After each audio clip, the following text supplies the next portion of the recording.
Mayong hapon, Negros. Ini ang Digicast Negros X. Ang nagapanguna nga napulo ka mga balita sa isla sang Negros ang amo ni gadulong sa inyo. Updin niyo kami via Facebook, YouTube, kag sa amon nga website www.digicastnegros.com. Kag sa ramakan mananto sa Kika Channel 11 sa Kabangkalan City, Himamaylan City, kag Banwasang Ilog. Kag yari na ang top 10 nga mga balita sa Negros subong adlaw. Bacolod City nagsugod sa pag-issue ng vaccination certificate sa mga fully vaccinated. Vax ID hindi pa available.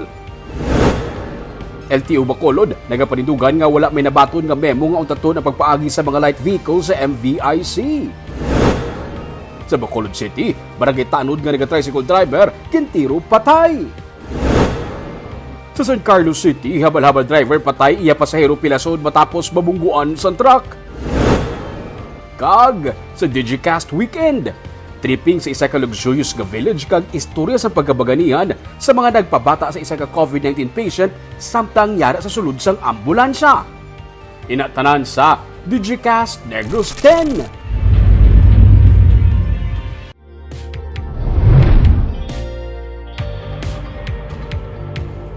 Sa number 10, dugang nga trabaho ang ginaduso sa karon sa tunga sang gina-eksperyensya nga pandemya.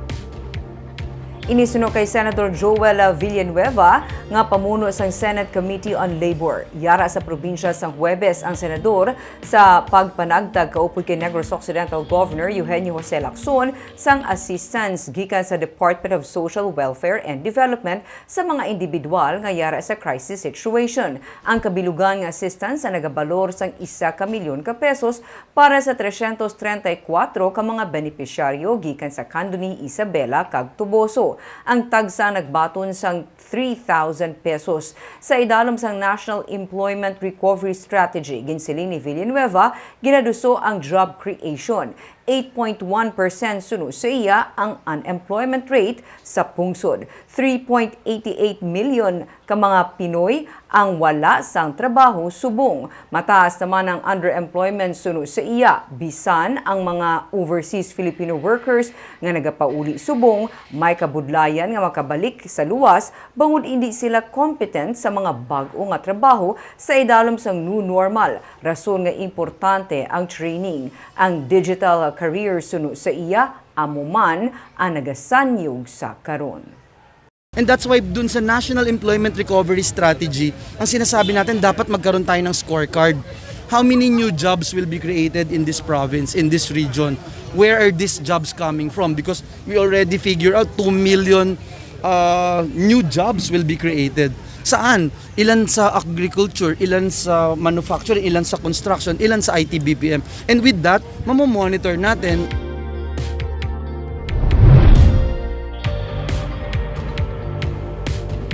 Sa number 9, Gugma Banwa Movement nga nagatuyo sa pagduso sang maayo nga panghimanwa ang ginlusar kay inasang aga. Isa ka manifesto of support ang gilagdaan sa multi-sectoral kag independent group nga nagapanawagan sang clean, honest, accurate, meaningful and peaceful kung champ elections sa lokal man o national nga level. Ang pag-empower sa mga pamatanon nga suno sa COMELEC, 52% sa voting population ang ginaduso man sang grupo. Wala sang kandidato nga igatibo nga grupo pero pila sa mga kinaiya nga luyag nila para sa mga magapungko sa pwesto amo nga may pagtahod kag kahadlok sa Ginoo. Makatawo, may kabalaka sa palibot kag nagapangapin sa tawhanon nga kinamatarong. Pero ang botante naman suno sa ila dapat wala nagabaligya sang iya nga boto. Tigaylo, iya nga ginasukot ang mga magapungko sa pwesto sang iya sinigid promisa sa pumuluyo. Ginalauman sang grupo nga ang pagpatigayon sang hilway sa COVID-19 nga piniliay. Hard-earned lesson, but we believe that it's never too late. No? We're not waiting for the future. Kaya base dito natabo, we want to be active now. No? And the young people are not just the bostang lag, but ang subong sa katong panahon. Ano yung klase kandidato, dapat nag-honor siya sa mga ano. So, pero natahuman po kisini, kaya hindi lang yan nag-demand para sa gobyerno kang kandidato, kundi may ginademand pa siya sa botante. No? Na dapat ang isa ka botante, wala ka baligya buto, dapat pangita siya nga ginahimo accountable ang ining mga leaders.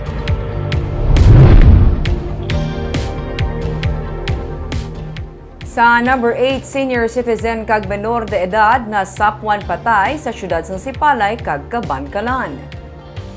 Posible nga 4 na kaadlaw nga patay sunod sa PNP sa makita kahapon ng bangkay sa 17 anyos nga lalaki nga sa banglid sa kilid sang dalan sa barangay Magbalyo, syudad sang Kabankalan. Sunod sa pulis, Oktubre 8 sang maghalin sa ilang nga balay ang menor de edad dala ang motorsiklo sang iya amay. Oktubre 17 sang ulihi siya makita kag ang motor sa kilid sang dalan. Nasapwan na lang kahapon ng iya bangkay nga yara na sa state of decomposition. Ginahibalo pa sang PNP kung may foul play sa kamatayon sang biktima kag ginpaidalon pa sa autopsy ang iya bangkay. Samtang nasapwan man kahapon sa baybayon sa barangay Nauhang sa Sipalay ang bangkay sang 79 anyos nga si Francisco Vergara nga ginapatihan na lumos sang ini ang magpaligo sa baybay sang Miyerkules. Sa number 7,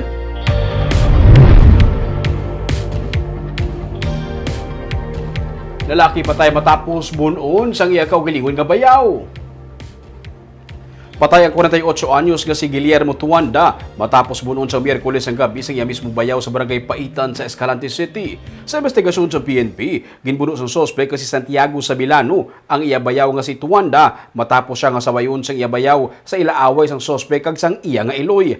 Dead on arrival sa ospital si Tuanda, samtang parayon karon yung ginapangita sang kapulisan ang suspetsado.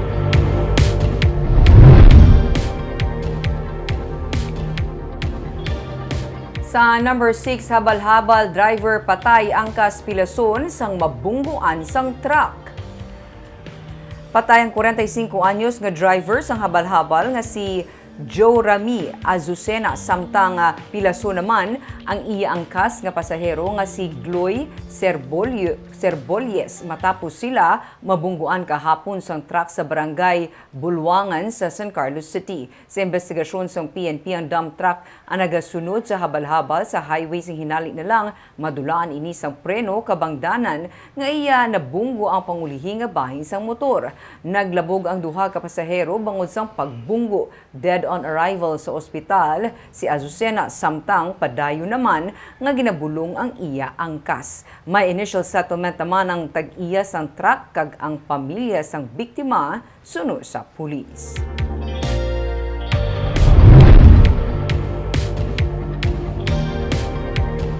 Sa number 5, isa ka barangay tanod nga nagabiyahe sa tricycle patay matapos gintiro sang wala pa makilalaan nga gunman sa dalan sang Lacson. May report si Nico Delfin.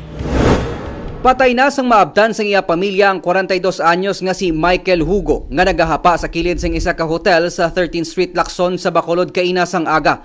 Suno sa iya misis nga si Nerissa, kaagahon pa lang nagbiyahe na sang tricycle ang iya bana nga barangay tanod sa barangay 2. Gani hindi man siya mahimos sa natabo sa iya bana. Ulya gada na sa permisa sige ga pangita gato tambay sang iya tricycle kag makuha sa pasahero dagi na sa permega kay may na dasya mo may pahaltuda na la. Wala sa ka-mensionar si mo nga nakakita sa kontra sa naligat nga palalisay. Why did? Luay man to ka no. Nakabaton siya man pagpamahog. Wala ko ka sang iya na kay ang iya lang na dayang ginaligad ya gali nga bago ko nang dumduman. Ang iya nga na ang parking nga na ilang dabla sang motor. Okay. Isugid na pagani kay cut ko nga muna nga nang gapang salot sa pasero mo lang na wala naman. Inagaway pasero. Oo, mo lang na. Suno sa mga nakakita, duha ka mga wala makilala nga gunman ang nagluthang sa biktima. Isa sa ila ang nagpakuno-kuno pa nga pasahero, kag ang isa sa mga gunman ang malawig na nga nagahulat sa paglabay sang tricycle nga ginamaneho ni Hugo sa 13th Street. Kinanaog man nanaog ang tricycle driver so nagwa man ang gamotong nga singgol nagpalapit man. Okay. Nanaog man sa motorya kag Amo pagtiro. uti sa ako duwag sila nagbirada to. Kaya ang basiyo sang sa mga basiyo nakita ari dis may bulit sang tricycle. Ang iba natuto sa may tubangan kun mo ang driver ang gaangkas kag ang gawa singgol Malapit lang sa bangkay kag sa ginamanehong nga tricycle sang biktima nagalaptang bala sang wala pa mahibaluan nga kalibre sang pusil. Wala pa sang napatod nga motibo ang katapos sang Police Station 2 angot sa nagluntad nga krimen. Nico Delfin para sa Digicast Negros.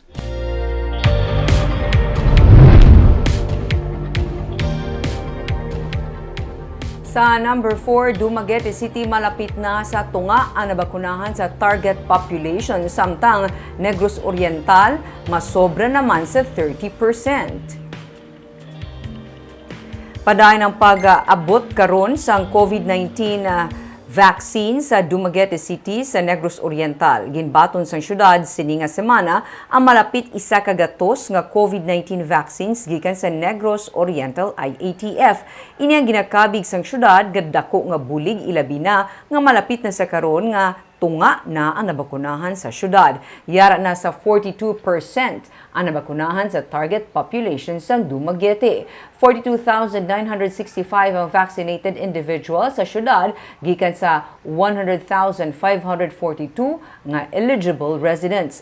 Nagmando na si Mayor Felipe Remolyo nga magdugang pa sang vaccination sites agud mapadasig ang immunization sa mga residente. Samtang ang Negros Oriental ang yara naman sa 34% sa target population ang nabakunahan. 157,641 ang fully vaccinated sa probinsya, kag 157,573 naman ang nakabato na sang first dose.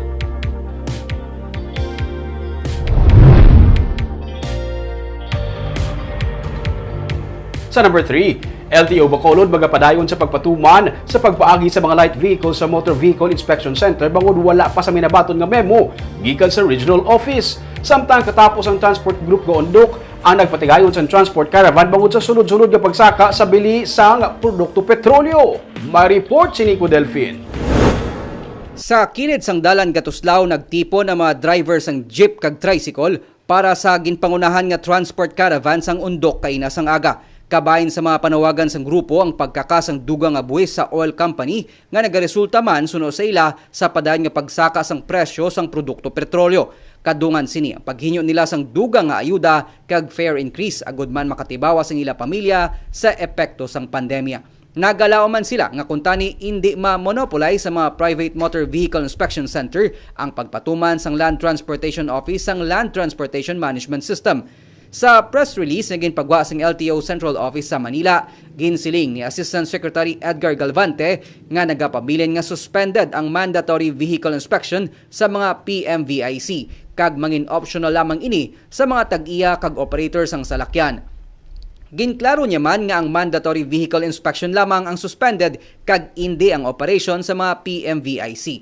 Ginpahayag man ni LTO Bacolod Ruben Tampos nga sa idalom sang bag-o nga Land Transportation Management System, kutob lamang sa mga light vehicles, mga jeep, auto, motorsiklo kag iban pa nga salakyan ang sarang nila batunon kun ini ang nag-agi sa mga PMVIC nga nagaisanon pa lang nga naga-operate sa reclamation area. Bot silingon ang mga salakyan nga nagapa-emission sa mga private emission testing center ang pwede lamang makaparehistro sa iban pa nga LTO districts sa probinsya nga wala pa sang LTMS kag wala sang PMVIC. Resort lang starting Monday for those light vehicle kag motorcycle starting Monday hindi na namon pag-process kag pwede na nila ma-process sa area nga hindi pa LTMS program. Maka-accommodate man ang LTO Bacolod sa mga vehicle registration application sa mga tricycle kag mga heavy-duty vehicle kasubong sang truck. Ang sa amon, gawlak na lang kami isang advice, no? Instruction from the top management. No? Kag whatever naman ang next move nila, then we have to follow. Kasi hindi man kami kahimo lang sa amon nga program or function without instruction from Assistant Secretary or from the Secretary of the Department of Transportation. Mentras wala pa sang panibagong memorandum nga nabato ng LTO Local Office gikan sa LTO Regional Office, magapabilin ang ila full implementation sang LTMS. Ini sa tuyo man nga mapasiguro ang roadworthiness sa mga nagabiyahe nga salakyan para man mapahagan-hagan ang posible pagluntad sang aksidente sa dalanon. Nico Delfin para sa Digicast Negros.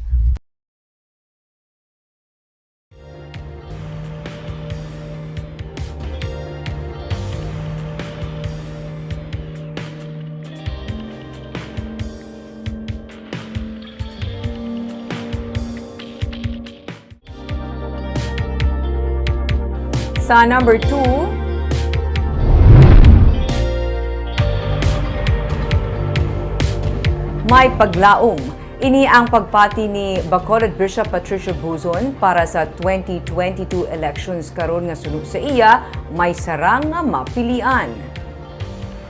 Sunod sa obispo, kung lantawon ang mga nagapapili subong, mayara sa mga bag-o nga breed sang politiko. Gani hindi pwede ang bumuloto nga magsiling nga iya nga napilian ang lesser evil bangod mayara sang pililian. Ayhan sa tunga sang malain kag maayo sa may sarang o kuna competent kag wala sang igkasangkol. Sa tampad o kun sa corrupt, ang eleksyon karon matuod-tuod nga pwede magresulta sa maayo kung iga-exercise sang maayo sa mga bumuloto. Ang battlefield suno sa obispo yara sa social media. Madamo sang kabutigan nga nagaluntad. Ang mga nagapamatok sa kamatuoran suno sa obispo iya sang kaaway. Samtang panawagan man sang obispo sa tanan nga mangin patas kag tampad sa eleksyon kag magpabilin lamang nga mga diskusyon sa mga isyu. Nagalaom man siya nga manginhamtong na ang mga bumuloto, hindi pag-ibaligya ang boto kag ang ibutang sa pwesto ang nagakaigo. There is no. Before, I used to be very pessimistic. Ano man niya election na naman. Kung ano kita mapilian. So, daw ang choice is between the lesser of 2 or 3 or whatever, how many evils. Ang lang, the lesser evil. But in this election, when I look at the names of candidates, we have a choice, a real choice, not just of the lesser evil, but a choice between the good and the bad. Kag sa numero 1 sa mga balita, subong nga adlaw.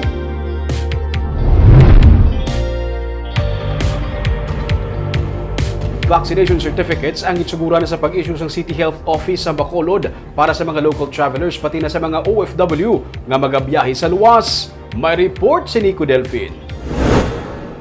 Hindi pa available ang mga online vax cards nga QR coded sa karon gani humalin sa nagligad nga semana mano-mano ang ginahimo nga encoding kag uploading sang katapos ang City Health Office para sa isyuan sa mga vax certificate sa mga fully vaccinated sa Bacolod. Ang Vax ID ang nagatumod sa digital ID para sa mga fully vaccinated individuals nga may QR code, samtang ang Vax certificate naman ang tawag sa papel nga gina-issue para makapamatuod nga fully vaccinated na ang isa ka persona.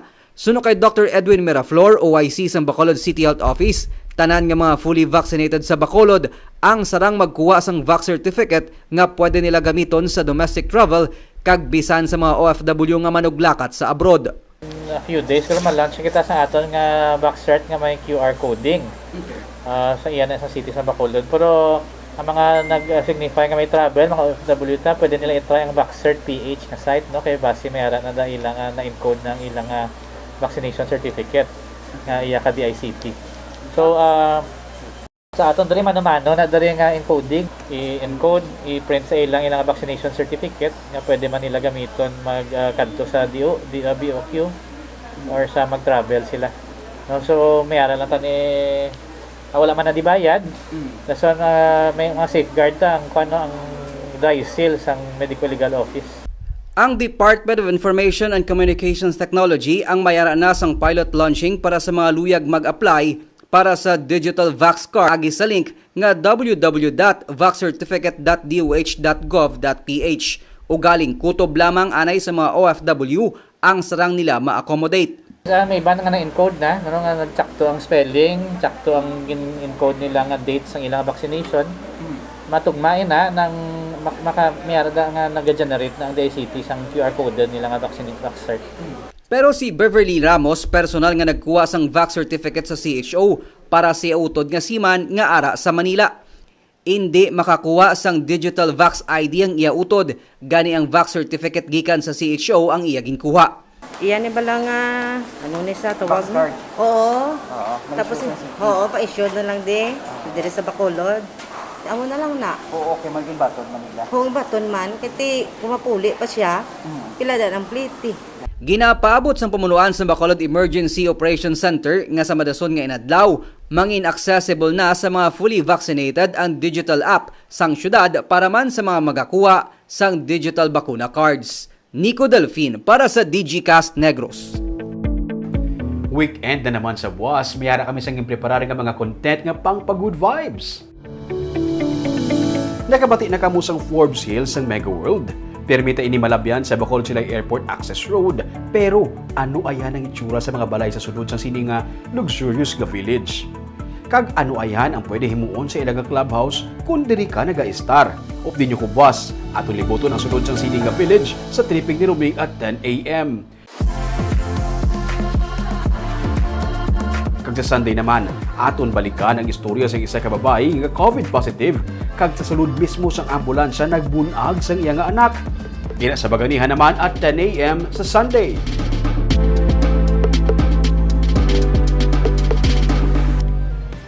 Actually, Barb, permi mo na siya malabyan, di ba ang Forbes Hill, no? Mag-travel ka pa north, kung ka shortcut, kaya sa access road, do. Wala ko kablaw na ni Chura sa sulod, kay kastik to, sa security sa gwa. Pag sulod, bugali ka tahom sa man sa sulod. Amat-amat na. Kag-class. Luxurious living yun siya, Barb.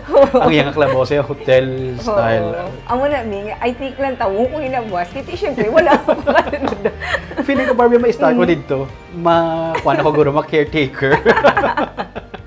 Kag syempre sa Sunday, Barb, namin sa storya sa isa ka Iloy nga on the way to the hospital, nagbata siya sa ambulansya. Wala siya kabalo at that time, COVID positive siya.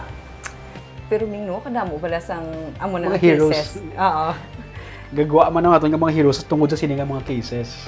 Sige, bantayan ko man na rin. Duwagin na balatayan ko sa weekend. Kagamay ito mga balita sa Negros subong nga adlaw. Kay man sa panahon karon importante nga may ihibalo ka sa nagkatabo sa imo nga palipod. Pero dapat balanse kag eksakto ang mga impormasyon. Parahan kami nga magapangalagad sa Negrosanon. Ako si Barbara Mijares. Tubtub sa Lunes, ako naman si Romeo Subaldo. Happy weekend!